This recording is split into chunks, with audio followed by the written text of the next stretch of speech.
যখন বেশি দুঃখ হবে অন্তরে, অন্তর বেশি ব্যথিত হবে, অন্তরে প্রচুর পরিমাণ কষ্ট হবে, কোনো প্রকার চিন্তা করা ছাড়া, কারোর সাথে আলাপ আলোচনা করা ছাড়া যাই নামাজটা বিছান, রবের দরবারে সিজদায় চলে যান। সুবহানাল্লাহ। চোখটা বন্ধ করেন, চোখের পানি ছাড়তে থাকেন, মন হালকা হতে থাকবে, সিজদায় রবকে বলতে থাকেন, যা বলার বলতে থাকেন, যেভাবে বলার বলতে থাকেন। মনে রাখবেন, আপনার সেই মনের বেতার ভাষা হতে পারে আপনার রক্ত বুঝবে না, আপনার ভালোবাসার মানুষ বুঝবে না, আপনার প্রিয় মানুষ বুঝবে না, কিন্তু আপনি যেভাবেই বলেন না কেন, আপনার প্রত্যেকটা শব্দ আপনার রব্বুল আলামিন বুঝবেই বুঝবে, বুঝবেই বুঝবে। সুবহানাল্লাহ।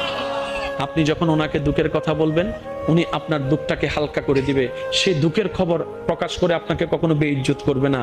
আর আপনি যখন সুখের খবর পেয়ে রবের দরবারে সিজদায় চলে যাবেন, তখন আল্লাহ তাআলা খুশি হয়ে আপনার সুখটাকে আরো বাড়ায় দিবে। লা ইন